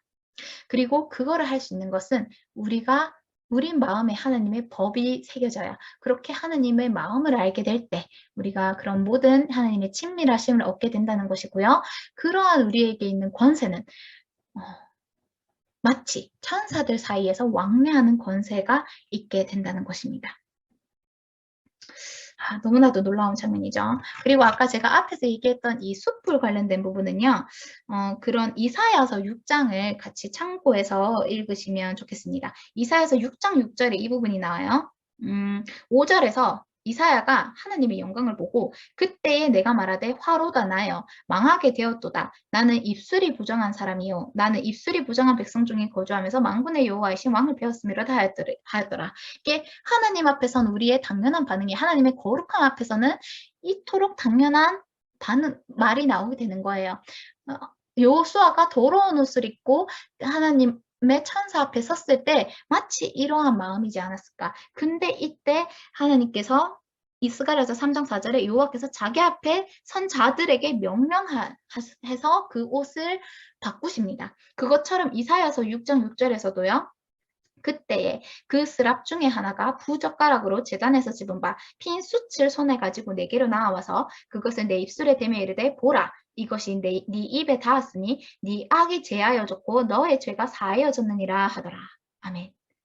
그것과 같이 하나님께서 스가랴서에서 요수아에게 옷을 입히시면서도 4절에 내가 네 죄악을 제거하여 버렸으니 너에게 아름다운 옷을 입히리라 하는 장면과 겹치는 거예요. 그래서 이런 숯불에 대한 단어가 여기 자료에 제가 넣었습니다. 같이 보시면 되겠습니다. 그리고 그 다음 8절에 보면요. 내가 내 종 싹을 나게 하리라 라는 예언의 말씀을 하나님께서 대제사장 여호수아에게 주십니다. 그런데 이거를 두 가지로 보고자 해요. 하나는 종으로서 오신 예수님, 하나는 싹으로서 오신 예수님. 그리고 9절에 보면요. 내가 너 여호수아 앞에 세운 돌을 보라. 한 돌에 7눈이 있느니라. 내가 거기에 새길 것을 새기며 이 땅의 죄악을 하루에 제거하리라. 이 돌도요. 반석이신 예수님을 가리키는데요. 이 말씀이 사실 이 3장 8절 9 절에 대한 말씀만 봐도요. 이게 1 시간, 2 시간 분량이 나와요. 이 너무 아름다운 그 안에 숨겨져 있는 의미들이 많거든요. 근데 여기서는 시간 관계상 다 볼 수는 없고 빨리 좀 넘어가겠습니다. 자, 여기서도 다시 한번 대속죄일이 나옵니다. 무엇이요? 9절 마지막 이 땅의 죄악을 하루에 제거하리라. 여러분, 이 이스라엘의 죄를 하루에 제거하는 날이 언제입니까? 대속죄일이죠. 여기서 다시 한번 대속죄일이 나오는 거예요. 아까 측량줄을 잡은 사람에서도 그 측량줄 계시록 11장 대속죄일 11장 19절에 대속죄일 지성소 나오는 그 장면이 나왔고 3장 요수아가 여호와의 천사 앞에 섰던 이 장면에서도 죄악을 하루에 제거한다. 대속죄일의 장면이 나오는 거예요. 그러면서 그리스도가 어떠한 분으로 오시는지를 말씀을 하시는데 첫 번째는 싹으로 오십니다. 이 싹은 가지, 브랜치와 나뭇가지와 연결된 장면이죠. 이사야서 11장 1절에서 2절 이새의 줄기에서 한 싹이 나며 그 뿌리에서 한 가지가 나서 결실할 것이요. 그의 위에 여호와의 영, 곧 지혜와 총명의 영이요. 모략과 재능의 영이요. 지식과 여호와를 경외하는 영이 강림하리니 라면서 이 싹과 가지가 이어져 있고요. 예레미야서 23장 5절에서도 다윗에게 한 의로운 가지를 일으킬 것이라 33장 15절에서도 다윗에게서 한 공의로운 가지가 나게 하리라. 그런데요. 이 가지가 등장하는 장면에서는 반드시 어떤 단어도 같이 나오냐면요. 정의와 공의란 단어가 같이 나와요. 예레미야서 23장 5절에서도요. 정의와 공의를 행한대요. 예레미야서 33장 15절에서도요. 정의와 공의를 행한대요. 그러니까 이것은 어떤 가지로서 싹 가지로서 예수님께서 오실 때 이런 정의와 공의를 베푸신다는 것입니다. 그리고 두 번째, 예수님은 자기를 비워 종의 형체를 가지셨죠. 그 출애굽기 저희가 21장 완전한 종에 대해서 할 때도 그 종에 대한 말씀을 봤는데요. 이사야서 42장 1절에서 4절, 49장 5절에서 6절, 빌립보서 2장 5절에서 7절, 마가복음 9장 35절을 참조하시면 되겠습니다. 우리 또한 예수님의 본을 받아서 종의 마음을 가져야 된다는 거예요. 너희 안에 이 마음을 품으라 곧 그리스도 예수의 마음이니 그는 근본 하나님의 본체시나 하나님과 동등됨을 취할 것으로 여기지 아니하시고 오히려 자기를 비워 종의 형체를 가지사 사람들과 같이 되셨다는 거예요. 그래서 이 12제자에게도 예수님이 말씀하시죠. 우리에게 말씀하시는 겁니다. 누구든지 첫째가 되고자 하면 무사람의 끝이 되며 무사람을 섬기는 자가 되어야 하리라 하시면서 예수님이 직접 본을 보이신 게 언제예요? 성찬을 할때 직접 그 주인이신 예수님이 마치 종과 같이 허리에 띠를 두르고 수건으로 제자들의 발을 물로 씻으시고 닦으시는 그 장면이 나오잖아요. 그러면서 너희들도 이와 같이 섬기는 자들이 되라 라고 서로 사랑하라 라고 말씀을 하시죠. 참고로 제가 말씀드린 이 이사야서 42장 1절에서 4절까지 이렇게 종에 대한 말씀을 보면요. 내가 붙드는 나의 종, 내 마음에 기뻐하는 자, 곧 내가 택한 사람을 보라. 라고 하시면서요. 이 분은 어떤 분이냐? 3절 상한 갈대를 꺾지 않은 분이라고 해요. 그런데 마크 빌츠 목사님은 여기에서 얘기하는 이 상한 갈대가 애굽의 바로왕에 대한 내용이다 라고도 말씀을 합니다. 왜냐? 그만큼 여기서의 상한 갈대는요. 좀 이렇게 천덕꾸러기 같은 그 세상에서 미움받는 그런 사람인 거예요. 상한 갈대는 잘 부러지지 않고 오히려 의도하지 않게 그것을 휘두르는 사람의 발을 때릴 수도 있기 때문에 아무도 상한 갈대를 원하지 않는다고요. 이건 마크 빌츠 목사님이 설명하시는 부분이에요.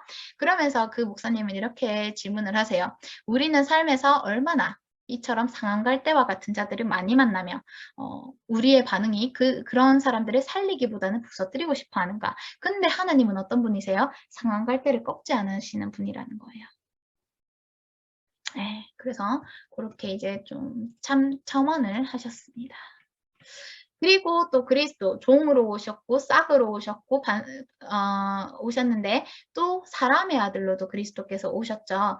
아까 우리가 앞에서 종으로 오셨다고 봤는데 이거에 대한 부연 설명으로서 사람의 아들이라는 부분도 좀 조명을 하고자 합니다. 예수님은 하나님의 살아계신 성전이죠. 예수님은 하나님이십니다. 하지만 그 육체 안에 신성과 인성이 결합되어 있으신 분이세요. 골로새서 2장 9절에 보면 그 신성과 인성에 대한 말씀이 나오죠. 이것은 구약 때부터 예언이 되어 있었는데요. 스가랴서 6장에 근거해서 이스라엘은 전통적으로 메시아가 사람이라는 사실을 알고 있다고 합니다. 아까 우리가 이스라엘은 전통적으로 메시아가 2명이라고 생각한다고 했잖아요. 또 그거를 좀 더 보충해서 보자면 메시아가 사람이라고도 생각을 한다고 해요.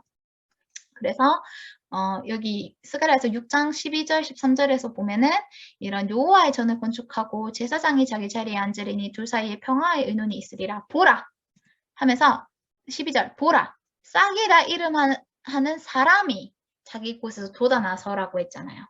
그러니까 이스라엘에 가서요. Behold the man. 보라 이 사람이로다. 라고 이 말만 해도 이스라엘은 여기서 가리키는 the man, 사람이요. 메시아를 가리킨다는 걸 알고 있대요. 그렇기 때문에 예수님이 사복음서에서 엄청나게 반복하신 표현이 있죠. 인자. 인자가 이곳에 온 것은 인자, 사람의 아들이라고 본인을 계속해서 지칭하시잖아요. 왜요?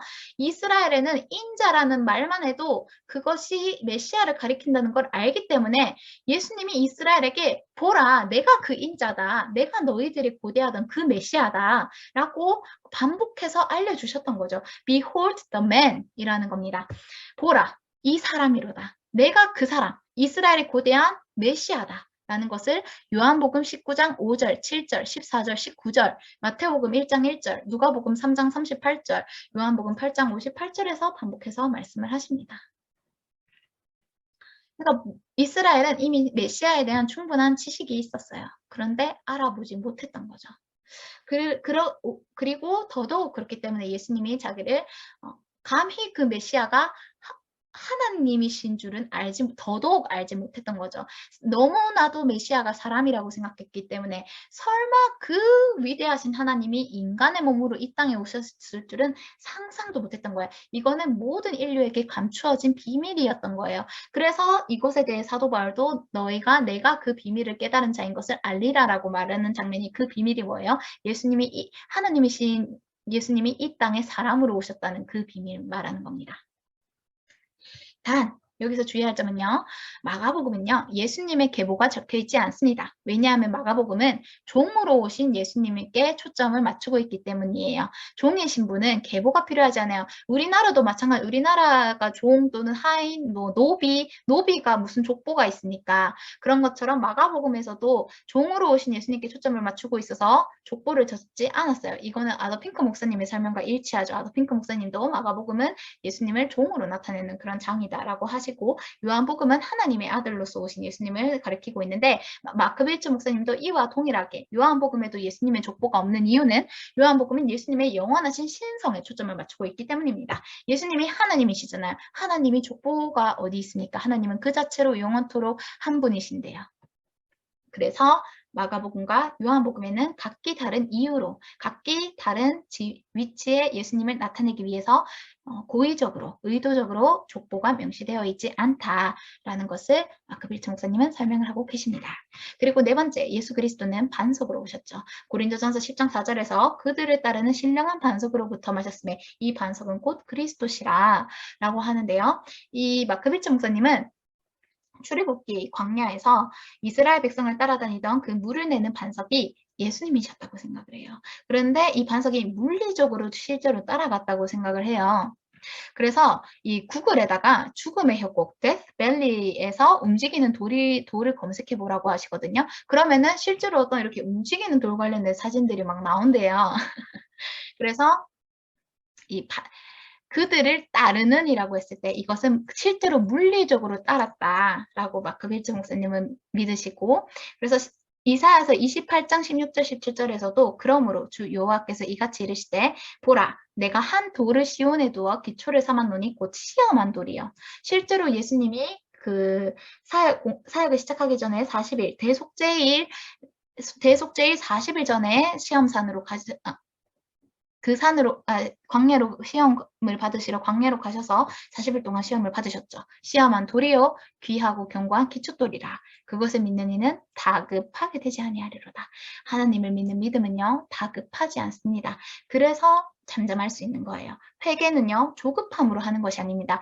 지금이 예를 들어 예수님이 오시는 마지막 때이다. 그렇다고 우리가 조급한 마음으로 열심을 내는 게 아니라는 것을 다시 한번 생각을 하게 됩니다. 그래서 베드로전서 2장 5절 너희도 산돌같이 신령한 집으로 세워지고 예수 그리스도로 말미암아 하나님이 기쁘게 받으실 신령한 제사를 드릴 거룩한 제사장이 될지니라 라고 예수님이 말씀하십니다. 그리고 또 하나 독특한 부분은요. 이게 7눈이 있는 돌이에요. 근데 7눈은요. 계시록 4장 5장 6절을 봐도 이 7영을 가리키는 부분입니다. 7눈이 있는 돌은 다른 말로 7영이 새겨진 돌이고요. 이 눈이라는 단어가 히브리어 알파벳으로 그 아인, 자인 이런 알파벳을 봤을 때 이는요. 눈을 뜻하는 단어예요. 아이, 그 우리 신체 부위 눈이요. 근데 이것을 가리키는 알파벳 인이 히브리어 인이요. 다른 의미로 물의 분수라는 뜻이 있대요. Fount of Water이래요. 네, 파운틴이죠. 그래서 마크 빌츠 목사님이 여기에서 7눈이 있는 돌, 이 눈은 그 히브리어 알파벳 인의 다른 의미로 7 물의 분수가 흐르는 돌이라는 거예요. 7눈이 있는 돌이라는 건요. 이 돌에 7 물의 분수가 있다는 거예요. 실제로 반석에서 뭐가 나왔으니까 물이 있다는 거예요. 근데 물이 나왔다는 게 그 반석이 다른 반대로 뭐가 있다는 거예요. 7눈, 0이 하나님의 영으로 그 반석이 움직였다라고 마크 빌츠 목사님은 생각을 하십니다. 놀랍죠? 자, 그래서 이 눈물 관련된 말씀이 예레미야서 9장 1절이나 누가복음 19장, 스가랴서 12장 10절, 13장 1절에 나오죠.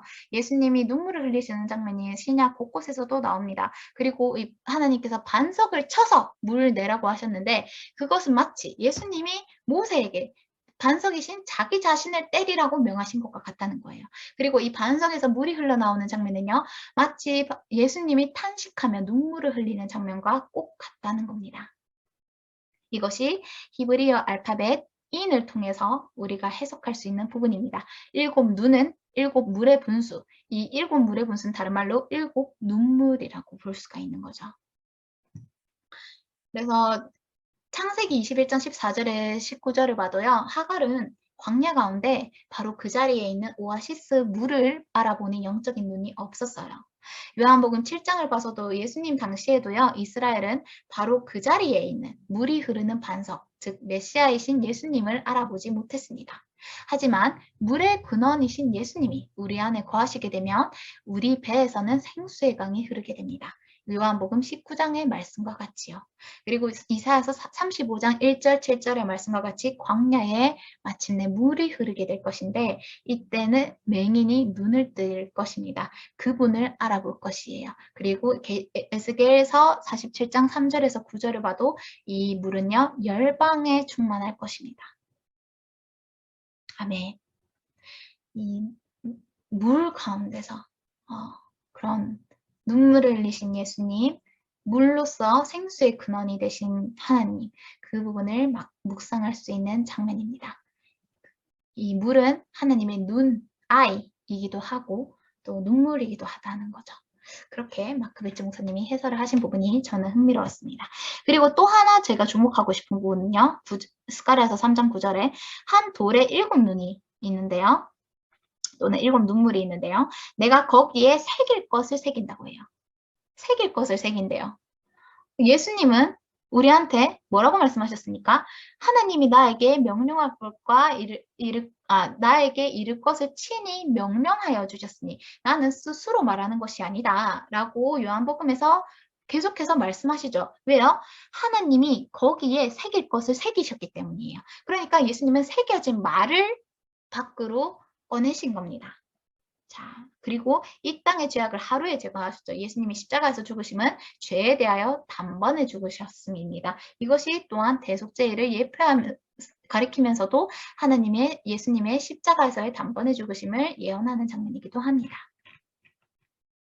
자, 그리고요. 그런 어떤 옷을 입히는 게요. 이 옷이 의의 옷이기도 하지만 또 한편으로는 혼인 예복이라고도 우리가 볼 수가 있어요. 요수아에게 하나님이 입히신 아름다운 옷은 우리 마지막 날에 신부가 준비해야 되는 혼인 예복이기도 한데요. 이것은 나팔절과 대속죄일과 연결지어서 설명을 드리고자 합니다. 이사야서 4장 2절에서 6절까지의 이 말씀은 아까 저희가 반복해서 봤던 말씀인데요. 마크 빌츠 목사님은 이 장면이 나팔절의 장면과 같다고 해요. 이 나팔절의 또 다른 이름은 메시아의 혼인 예식이래요. 이게 무슨 말입니까? 자, 왜 그렇습니까? 보세요. 이 여호와의 싹이 아름답고 영화롭고요. 땅의 소산이 영화롭고 아름답고 그 안에 머물러 있는 자는 기록된 모든 사람이 거룩하다 칭함을 얻는데 이때는 주께서 심판하는 영과 소멸하는 영으로 시온의 딸들의 더러움을 씻기시며 예루살렘의 피를 그 중에서 청결하실 때라고 합니다. 그러면서 여호와께서 거하시는 온 시온산과 모든 지폐 위에 낮이면 구름과 연기, 밤이면 화염의 빛을 만드시고 모든 영광 위에 덮개를 두신다고 해요. 근데 이 장면이 혼인 예식과 똑 닮아 있다는 거죠. 여기서 쓰인 지폐란 단어는 assemblies인데요. 이게 히브리어로는 미크라입니다. 이 미크라는요, 다른 말로 dress rehearsal, 그러니까 총 리허설을 뜻하는데 이것이 특정한 날에 약속을 정해서 모이는 집회를 가리키는 거예요. 그리고 하나님이 있는 곳에는 구름이 덮이죠. 자, 그러니까 이게 어떤 그냥 집회가 아니라 어떤 뭔가 특정한 날에 약속을 정해서 모였다는 거예요. 그 약속이 혼인 약속, 언약식이라는 겁니다. 그러면서 그 집회에 덮개, 모든 영광 위에 덮개를 두셨대요.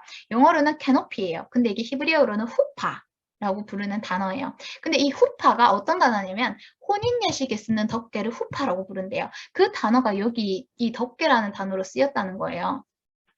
이 덮개 아래에서 신랑과 신부가 혼인 서약을 올리게 됩니다. 그러면서 이 초막이 있는데요. 영어로는 부스고요. 히브리어로는 숫곳이죠. 이 초막이 있어서 숨는 곳이 되는데 이거는 초막절을 의미하는 거죠. 그러니까 이 마지막 이 두 절 모든 집회, 이 언약식 그런 혼인 예식의 위에 혼인 덮개를 두시고 그 혼인식을 치르신다는 거예요. 그래서 그 혼인식을 치른 것 안에서 잔치를 벌이다는 겁니다. 초막절은요, 잔치하는 날이에요. 7일 동안 지키는 절기죠. 그래서 이것이 또 나팔절과 초막절과 관련되어 있는 장이다. 이사야서 4장이 이거는 메시아의 혼인 예식이다 라는 것을 마크 빌츠 목사님이 말씀을 하셨습니다. 그렇다면 대속죄일과는 어떤 연결성이 있을까요? 4절. 다시 한번 3장 4절. 그 더러운 옷을 벗기라. 그리고 이렇게 아름다운 옷을 하나님이 입혀주시죠. 근데 이런 옷에 대해서 좀 정리를 하고자 합니다. 이 혼인 예복에 대해서요. 요수아는 마치 불에서 끄슬린 나무와 같습니다. 여기에서 불은요, 삶에서 용광로 시험을 뜻해요. 애굽의 쇠 풀무불과 같은 신명기 4장 20절, 이사야서 48장 10절에서 11절에서 말씀하는 그런 불의 시험과 같아요. 하지만 하나님은요, 우리가 능히 감당할 수 있는 만큼만 시험을 허락하십니다. 우리는 불을 통과하지만요, 그 고난의 불을 통과하지만 하나님의 의로 옷 입은 사람은요, 그 옷이 타지 않아요. 이사야서 43장 2절에 말씀하십니다. 네가 물 가운데로 지날 때에 내가 너와 함께 할 것이라. 강을 건널 때에 물이 너를 침몰하지 못할 것이며 네가 불 가운데로 지날 때에는 타지도 아니할 것이요 불꽃이 너를 사르지도 못하리니 라고 말씀을 하십니다. 하나님의 입으신 옷은요, 타지 않습니다. 하지만 육체로 옷 입은 사람은 시꺼멓게 탈 것입니다. 마치 불에 끄슬린 나무와 같지요. 왜 요수아가 더러운 옷을 입고 있었습니까? 왜 이것이 불에 끄슬린 나무와 같았습니까? 아직 하나님으로 예수님으로 옷 입지 않았기 때문이에요. 그리스도로 옷 입지 않고 여전히 육신으로 옷 입은 상태였기 때문에 불에 끄슬린 나무의 상태였던 겁니다. 더러운 누더기, 죄에 덮여인 상태였던 겁니다. 하지만 하나님은 그런 우리를 불에서 끌어내어 구원하시고 그 육체로 더럽힌 옷을 미워하시되 오직 긍휼하심으로 새 옷을 입혀주시는 겁니다. 유다서 1장 23절에서 이런 말씀을 하시죠. 어떤 자를 불에서 끌어내어 구원하라. 마치 요수아가 불에 끄슬린 나무와 같았던 것처럼 불에서 끌어내어 구원하라. 하지만 그 육체로 더럽힌 옷까지도 미워하라는 겁니다. 하나님께서 그 더러운 옷을 벗기라고 명령하세요. 그와 동시에 아름다운 옷을 입히십니다. 죄악을 제거한 후에요. 두려움으로 긍휼히 여기라는 겁니다. 우리 또한 다른 이들을 볼 때요. 하나님이 긍휼하심으로 우리에게 더러운 옷을 벗기시고 의의 옷을 입히신 것처럼 우리 또한 남을 볼 때 그 육체로 더럽힌 옷까지도 미워하되 두려움으로 긍휼히 여겨야 됩니다. 그 육체로 더럽힌 옷은요. 갈라디아서 5장 19절 21절의 말씀과 같이 음행과 더러운 옷과 호색과 모든 간음과 그런 죄들을 포함하는 것입니다. 죄로 더럽혀진 우리 옷은 오직 하나님의 의에서만 물로 씻어 깨끗하게 할 수 있습니다. 에베소서 5장 26절에서도 이런 말씀을 하시죠. 이는 곧 물로 씻어 말씀으로 깨끗하게 하사 거룩하게 하신다. 하나님이 준비하신 옷은요. 성결의 성품입니다. 이 옷은 우리가 스스로 준비할 수가 없습니다. 우리의 영화는 쉽게 사라지는 꽃과 같지만 꽃과 같기 때문에 하나님이 보시기에 자기 의로 옷 입은 자는 벌거벗은 자와 같다는 겁니다. 보십시오. 에스겔서 27장 23절에서 25절에 가면 온갖 아름다운 물품, 청색 옷과 수놓는 물품과 빛난 옷이 나와요. 계시록 3장 17절에서도요. 네가 말하기를 나는 부자라 부족한 것이 없다 라고 말씀을 하십니다. 근데 하나님이 그런 사치 않은 빛난 옷과 성색 옷과 화려하게 치장한 그 옷을 입은 자에게 말씀하십니다. 너는 뭐하다? 벌거벗었다. 계시록 3장 17절에서 말씀하시는 거예요.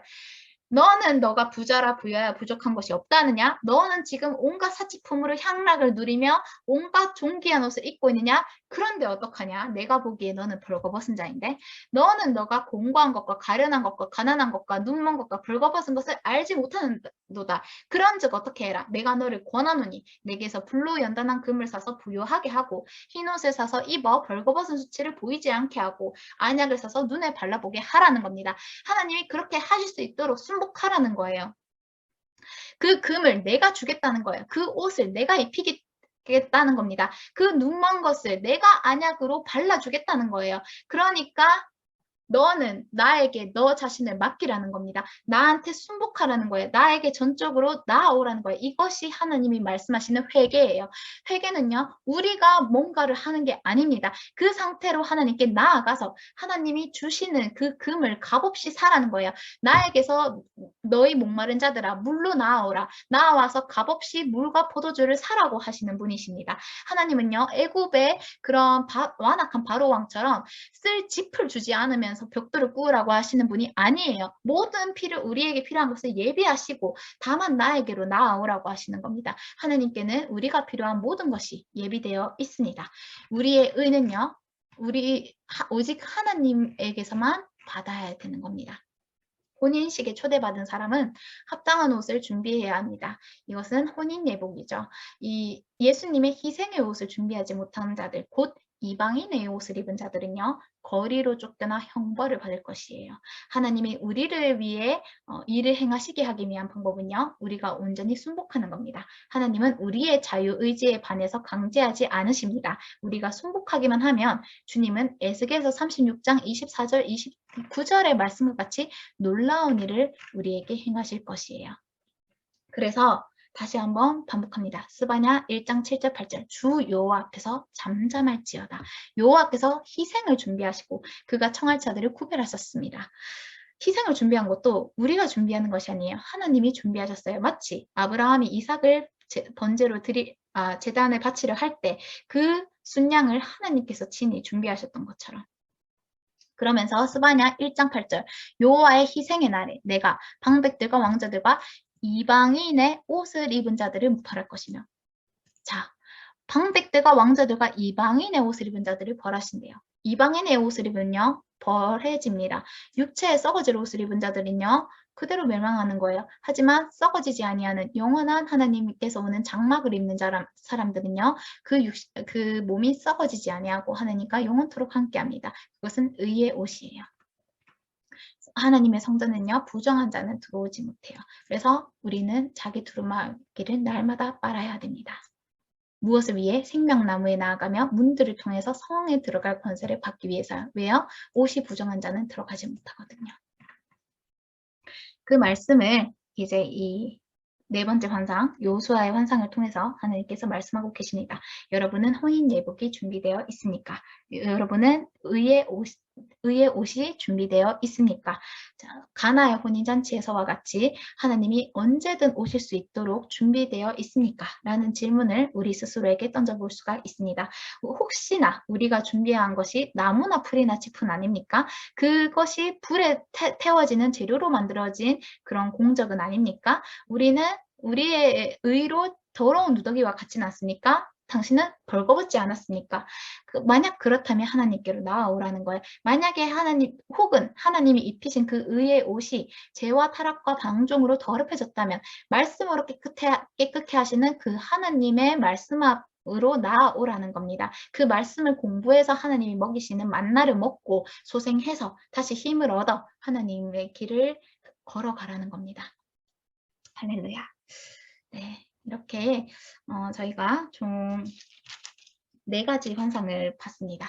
잠시 쉬는 시간을 가지고 그 이어서 순금 등잔 때와 이런 5번째, 6번째, 7번째, 8번째 환상을 마무리하도록 하겠습니다.